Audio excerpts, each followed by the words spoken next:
Et ouais les amis, nous sommes de retour pour vous jouer un mauvais tour. La suite tu la connais. Alors déjà, en reprenant Naruto Online, il y a quelque chose qui a attiré mon attention. J'avais reçu des demandes en ami, oui, mais pas n'importe lesquelles. Et à partir du moment où j'ai vu ces demandes et les noms des gens qui m'avaient fait la demande, je me suis rappelé. Les adeptes de Bébert, les amis de Bébert, les supporters de Bébert, vous créez votre perso en l'appelant Bébert. Si c'est une fille, par contre, bon, un peu d'imagination, hein, Bébéra, voilà, on va l'appeler comme ça. Bébéra, Bébert, bébé.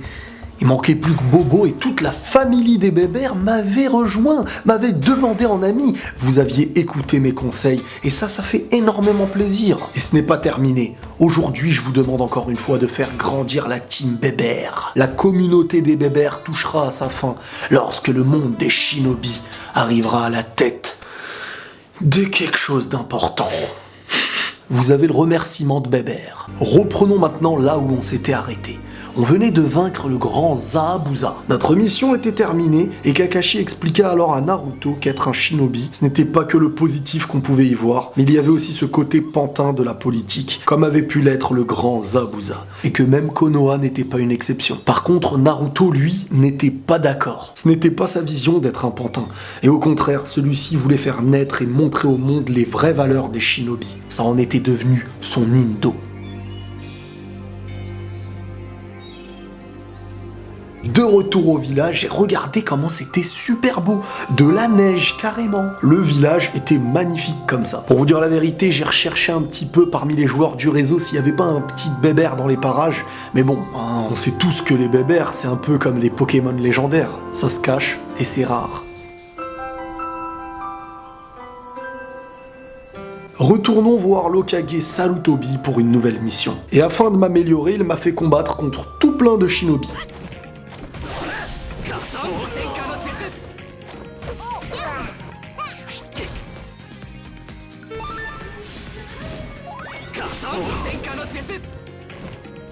Fallait que je devienne plus fort. Et pour vous dire la vérité, avec ce qui m'attendait, fallait vraiment que je devienne plus fort. Bon, faut dire qu'entre-temps, j'avais perdu la main avec ce jeu, et il m'a fallu quelques temps pour un petit peu me réhabituer avec les menus. J'ai constaté plusieurs choses, je pouvais améliorer mes armes, et en même temps recruter certains nouveaux shinobi. Au passage, l'Hokage a fait appel à moi pour me demander un petit truc.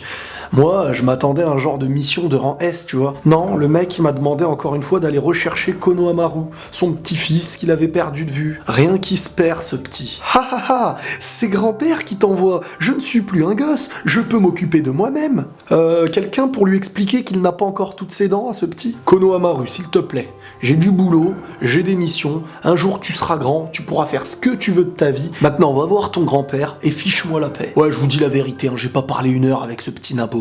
Et là, Konohamaru est tombé sur quelqu'un d'assez étrange. Une nouvelle tête qu'on n'avait pas vue encore. Nous, on sait c'est qui, parce que nous, on est dans le futur de Naruto. Mais à ce moment-là, personne ne connaissait encore Kankuro, le frère de Gaara. Et à cette époque-là, croyez-moi que c'était pas des gentils garçons. Kankuro et Naruto commençaient à se disputer, à se prendre la tête, et ça a fini en combat. Mais d'un coup, Sasuke qui est apparu et qui nous a calmés un petit peu. Et face à Kankuro, il lui a dit: tu veux quoi, toi? Fais même pas le malin dans un village qui n'est pas le tien. Et c'est là que Sabaku no Gaara, alias Gaara du désert, fit son apparition. Il ordonna à son frère Kankuro d'arrêter tout de suite, il s'est excusé et il est parti. Tout ça dans un froid glacial, venant du Gaara du désert. Il fait chaud dans le désert, mais d'un froid glacial. Tu m'as compris. Ce qui est super dans ce jeu, c'est le conflit de climat qui peut exister. C'est pire qu'en France, hein. Tu passes d'un -10 à 25 degrés. Tout à l'heure, il neigeait, d'un coup, il y a eu du soleil, et là, il neige encore.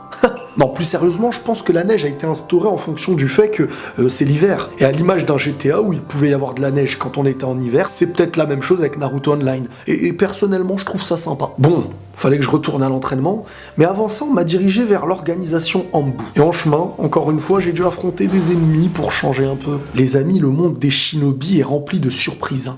Très souvent mauvaises. C'est-à-dire qu'à peine tu sors promener ton chien, que tu peux avoir des ennemis, des mecs qui veulent te tuer, tu sais pas pourquoi. Tu peux pas dormir tranquille avec ton doudou sur le côté, crois-moi. Et vous savez quoi? Parmi ses adversaires, il y avait celui vers qui je me dirigeais en fait. Un gars de l'Anbu qui s'était déguisé en ennemi pour mieux m'analyser, mais aussi pour savoir si j'étais apte aux futures missions. Il a bien compris que j'étais apte, hein. vous aussi. On était proche de la classe pour enfin passer le premier examen, mais Rock Lee est apparu devant nous. C'était sa première apparition dans le manga et dans le jeu. Et celui-ci voulait tester ses compétences et ses techniques sur le grand génie qu'était Sasuke. T'imagines que ça a rendu Naruto un peu jaloux que quelqu'un veuille affronter son rival. Mais Rock Lee voulait uniquement affronter Sasuke. Donc on l'a affronté.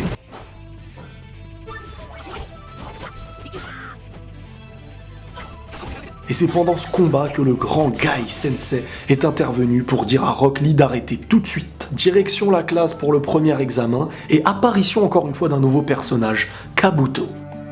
Et celui-ci nous a expliqué que c'était un genre d'habitué qui avait redoublé plusieurs fois et qu'il fallait faire attention à cet examen. À ce moment-là, il avait l'air tout gentil.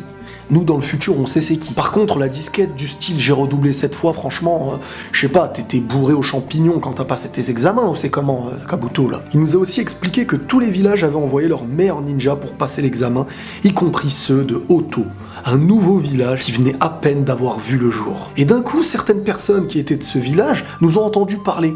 Et je sais pas, ils sont venus, ils se sont embrouillés avec nous et ils ont voulu se battre.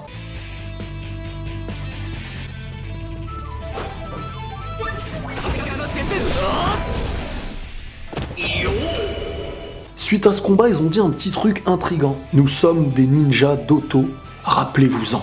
D'accord. Et voilà tout d'un coup qu'un prof assez flippant avec beaucoup de cicatrices sur la tête allait être notre premier examinateur. Le premier examen allait commencer et c'était à l'écrit. Passons à la deuxième épreuve qui était quelque chose de différent. Sur le moment, nous avons suivi l'examinatrice Anko et nous voilà devant cette forêt assez étrange. Je vous donne mot pour mot ce que Anko, l'examinatrice, nous a dit. Ici aura lieu le deuxième examen.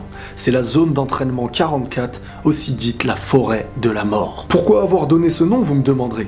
Vous allez immédiatement pouvoir en faire l'expérience pour le comprendre. Et là, beaucoup de monde commençait à flipper, sauf Naruto qui en rigolait, pensant que c'était une arnaque pour leur faire peur. Mais Anko lui a répondu un truc du style tous les enfants qui pensaient comme toi étaient les premiers à mourir.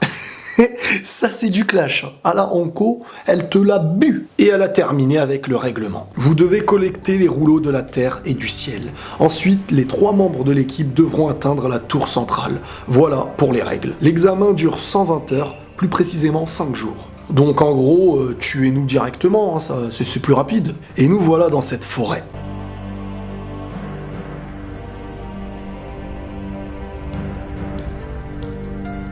Sakura, sur le moment, avait clairement un mauvais pressentiment, elle se sentait regardée un petit peu de partout. Mais Sasuke, malin comme il était, nous a expliqué que cette forêt étant assez dangereuse et regorgeant de dangers, il se pourrait que certains adversaires tentent de prendre leur apparence. Il fallait donc se donner un mot de passe pour reconnaître si la personne était réellement celle-ci. Un genre de mot de passe qui affirmait l'identité de celui qui le saurait.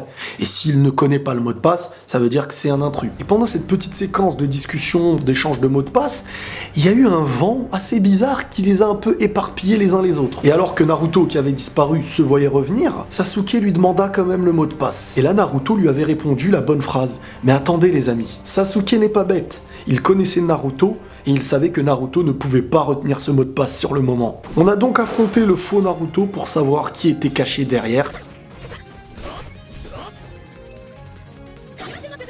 Et vous savez qui avait pris l'apparence de Naruto sur le moment ? C'était Orochimaru.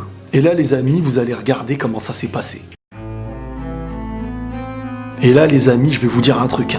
On s'est battu, on a tout donné, pas moyen de le battre. Il était trop fort. Et pour vous dire la vérité, j'ai essayé toutes les astuces possibles. J'ai mis le jeu en combat automatique, en combat manuel. J'ai testé des nouveaux participants, une nouvelle équipe. Mais on n'était pas au niveau pour affronter ce gros shinobi.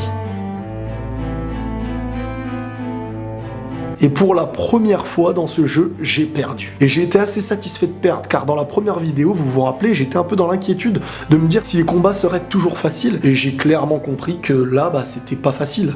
Je ne sais même pas comment vaincre Orochimaru, les amis. Donc il va falloir que je m'entraîne de mon côté, que j'augmente mes niveaux pour pouvoir un jour peut-être vaincre Orochimaru. Je compte sincèrement sur vos conseils en commentaire pour ceux qui jouent à ce jeu-là. Si vous voulez y jouer, c'est super simple, il est dans la description et il est gratuit. Mais si vous avez des astuces pour m'améliorer, améliorer mon perso, mes techniques ou avoir des nouveaux persos encore plus puissants, je compte sur vous en commentaire. Les amis, j'espère sincèrement que cette suite vous aura plu. Si elle vous a plu, n'hésitez pas à liker la vidéo. Plus il y aura de likes, plus ça me motivera. Plus les commentaires seront positifs, plus ça me donnera envie de continuer avec vous. Il va falloir s'entraîner durement pour vaincre ce shinobi légendaire, Orochimaru. Les amis, prenez tous soin de vous et la paix sur vous.